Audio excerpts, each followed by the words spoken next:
बरसात की एक शाम बख्शीगंज गांव के दो लोग भोलू की चाय की दुकान पर बैठे हैं। उनके चेहरों से साफ दिख रहा था कि वो लोग काफी उदास है आज। चाहे ये सभी लोग मिलके भोलू की चाय 2-3 कप पी जाते हैं, वहां कोई आज 1 कप चाय तक नहीं पिया। हर कोई गांव की मौजूदा समस्याओं को लेकर बहुत विचलित है। इसी बीच गांव की वर्तमान हेडमास्टर कैलाश उपाध्याय भोलू की चाय की दुकान पर आ पहुंचे।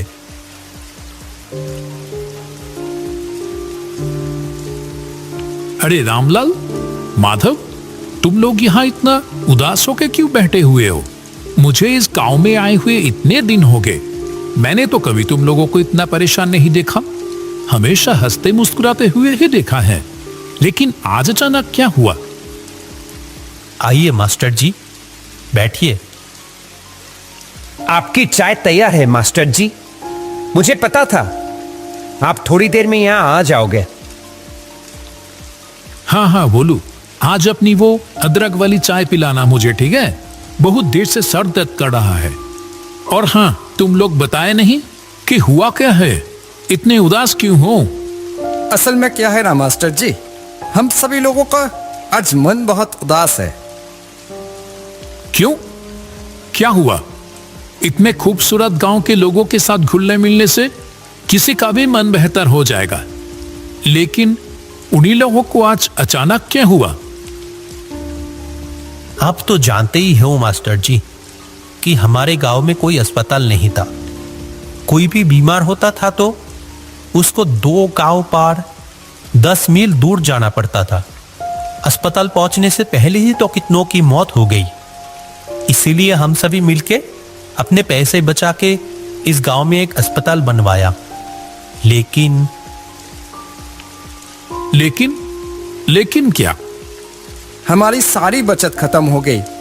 अस्पताल तो तैयार है, पर बिस्तर तो खरीदना बाकी रह गए। हमारे पास तो और पैसे नहीं बचे। अब क्या होगा? ओह, ऐसी बात है। मेरे पास कुछ पैसे तो थे, पर वो तो मेरी बेटी की शादी में खर्च हो गए हैं। लेकिन हाँ, इच्छापुर गांव में मेरी पुश्तैनी जमीन है एक। अगर उसे बेच दिया तो जो पैसा आएगा, उम्मीद है उससे अस्पताल का बेड हो जाएगा। क्या कहते हो? ये आप क्या कह रहे हैं मास्टर जी? आप अपनी पुश्तैनी जमीन बेच देंगे? मेरे तो बस ये 1 साल की नौकरी बची है। मैंने तो मन बना लिया, जो प्यार यहां मिल रहा है, मैं तो बाकी की जिंदगी यही गुजारूंगा तुम लोगों के साथ। क्यों, नहीं रखोगे क्या? वैसे भी ये तो बड़ा ही पुण्य का काम है। भगवान ऐसे अवसर बार बार नहीं देते। रामलाल, माधव और भोलू की आंखों में जैसे आंसू आ गया हो। तीनों ने हाथ जोड़कर कैलाश मास्टर का शुक्रिया अदा किया। अरे ये क्या कर रहे हो? अच्छा सुनो, हम लोग कल ही निकल जाएंगे। काफी समय से कुछ लोग मुझसे वो जमीन खरीदना चाहते थे। देखते हैं, अगर इस बार बात हुई तो उनको ही बेच देंगे। अगले दिन सुबह कैलाश, रामलाल और माधव इच्छापुर गांव की ओर चल पड़े।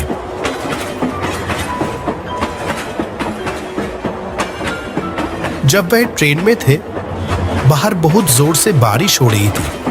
आसमान काले बादलों से ढका हुआ था और हवा भी बहुत तेज चल रही थी। ये बारिश तो रुकने की नाम ही नहीं ले रही है। मैं भी तो वही सोच रहा हूं, इतनी बारिश में जाएंगे कैसे? वहां एक नदी भी तो पार करनी होगी। आपका गांव क्या स्टेशन से बहुत दूर है? स्टेशन में उतर के पहले हम लोगों को नदी के किनारे पहुंचना होगा, फिर वहां से नाव लेके नदी पार करके जाना होगा मेरा गांव। ऐसे ही बात करते करते समय बीतता चला गया। आखिरकार जब तीनों स्टेशन पर पहुंचे, वो शाम हो चुकी थी। सुनसान स्टेशन पर बस वही तीनों आके ही उतरे। अभी तो बारिश थोड़ी रुकी है, चलो देखते हैं जल्दी से नाव घाट पर पहुंच पाते या नहीं। वो तीनों स्टेशन से बाहर आ गए। आसपास कोई भी नजर नहीं आ रहा था। बारिश के कारण रात का अंधेरा अन्य दिनों के मुकाबले कुछ ज्यादा ही था। घने काले अंधेरे ने चारों ओर जैसे एक जादुई माहौल बना दिया था। वह स्टेशन के पास एक बरगद के पेड़ के नीचे आके रुके। यही पर रिक्शा मिलता था। आज तो एक भी रिक्शा नहीं दिखाई दे रहा। इतनी बारिश की मौसम में क्या ही मिलेगा। किसी ने तो उम्मीद भी नहीं की होगी कि इतनी बरसात की रात में भी कोई आखिरी ट्रेन से यहां आ भी सकता है। अब क्या किया जाए? चलो पैदल ही चलते हैं। मुझे तो कोई और रास्ता दिखाई ही नहीं दे रहा। मौसम भी तो कुछ ठीक नहीं लग रहा है। अगर फिर से बारिश आ गई तो? वो तीनों अंधेरे में ही आगे बढ़ने लगे। कुछ देर चलने के बाद दूर से एक वैन आने की आवाज आई। लगता है कोई वैन रिक्शा आ रहा है इधर ही। रुको रुको। कुछ ही देर में दूर से कच्चे रास्तों में एक वैन आती हुई दिखाई दी। कैलाश ने उस चालक को देखते ही पहचान गया। कहा, अरे रतन भैया, आपसे मिले हुए कितने महीने हो गए। वो आदमी कैलाश को थोड़ी देर देखा, फिर कहा, अरे कैलाश, कैसे हो? अपने घर जा रहे हो क्या? जी रतन भैया, मैं तो ठीक हूं। ये दोनों हैं रामलाल और माधव। मैं जिस गांव में अभी मास्टर हूं, ये दोनों उस गांव से ही है। हम सब तो अभी मेरे घर जा रहे थे। रतन भैया, आप हमें नदी के किनारे ले चलोगे क्या? तो आज रात की आखिरी नाव मिल जाती।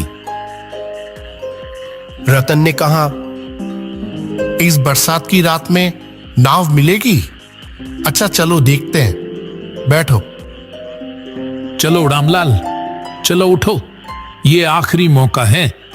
अगर ये निकल गया तो सारी रात यहीं रुक के बारिश में भीगना पड़ेगा। चलो चलो।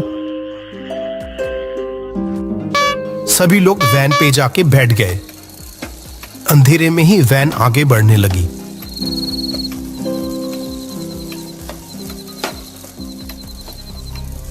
कुछ देर बाद कैलाश ने रतन से पूछा,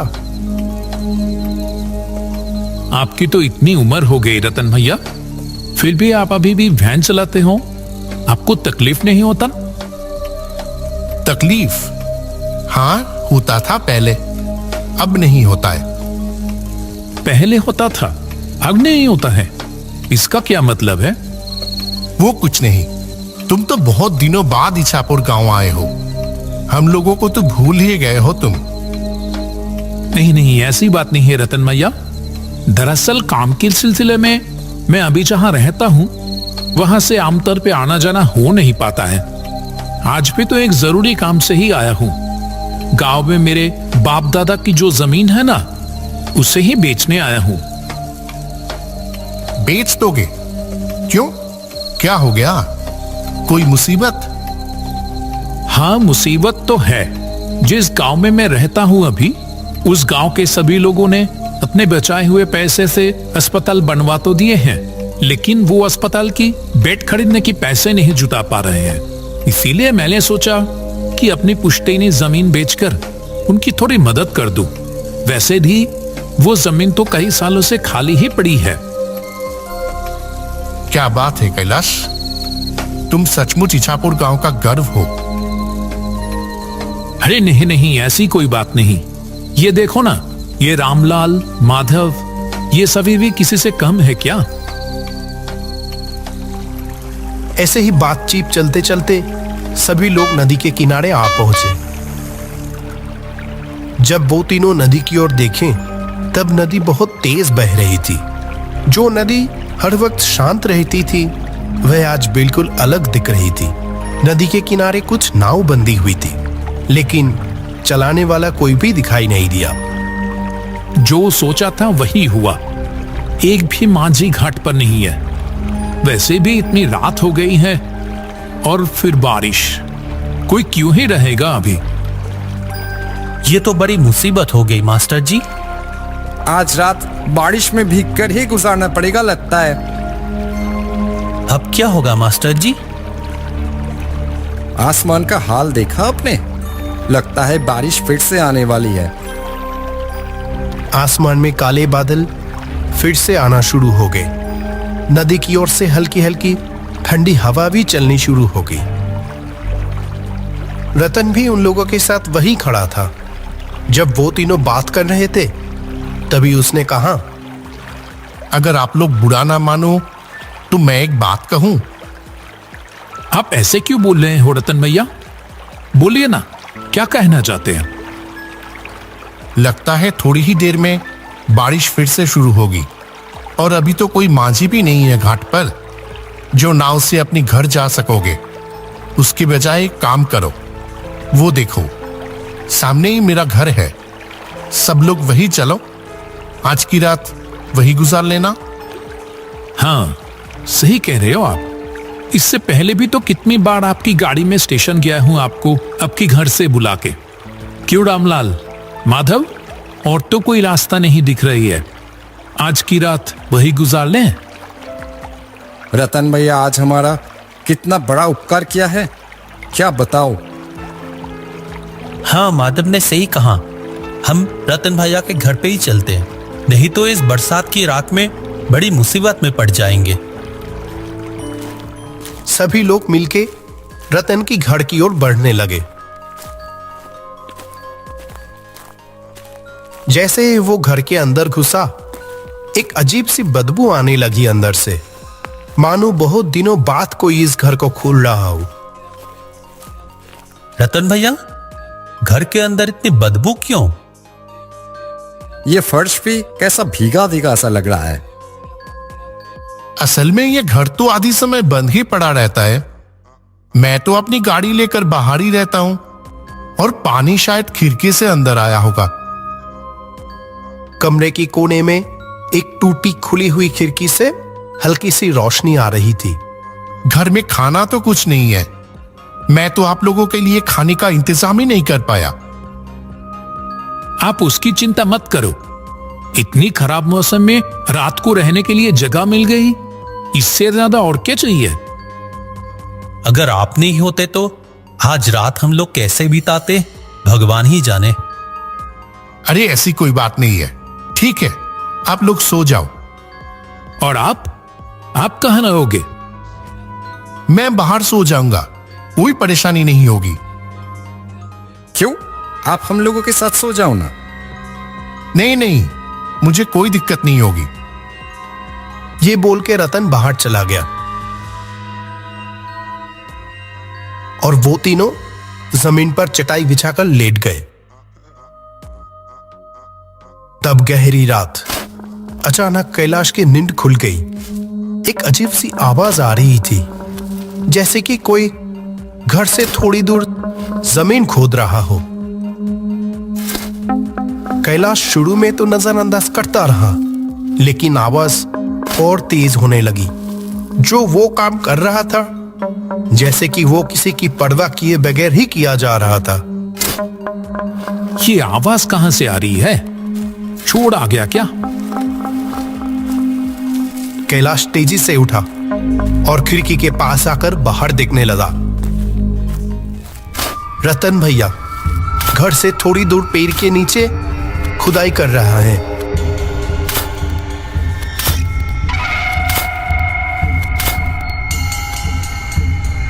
माधव, रामलाल, उठो, जल्दी उठो। मुझे यहां कुछ ठीक नहीं लग रहा है। रामलाल और माधव दोनों नींद से जाग गए। कैलाश ने दोनों को खिड़की के पास बुलाया। अरे, रतन भैया कहां गया?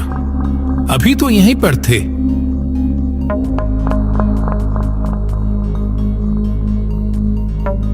आपने ठीक देखा था मास्टर जी? हाँ हाँ बिल्कुल। चलो तो बाहर। वे तीनों घर के पीछे वाले पेड़ की ओर चल दिए। ये देखो, यहाँ पेड़ के नीचे जमीन पर कुछ है लगता है।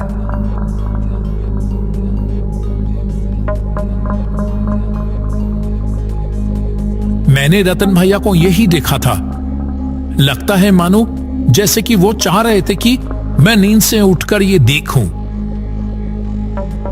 देख तो रामलाल, क्या है वहां?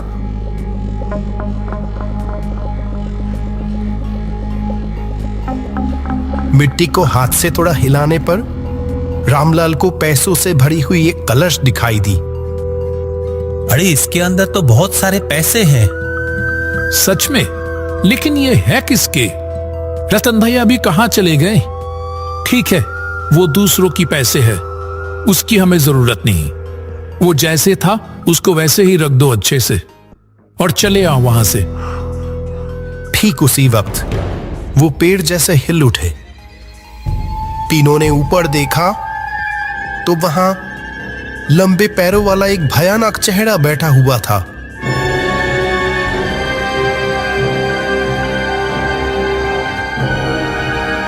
डरो मत कैलाश, मैं रतन हूं। मैं यही देखना चाहता था कि क्या तुम समय के साथ लालची तो नहीं हो गए हो।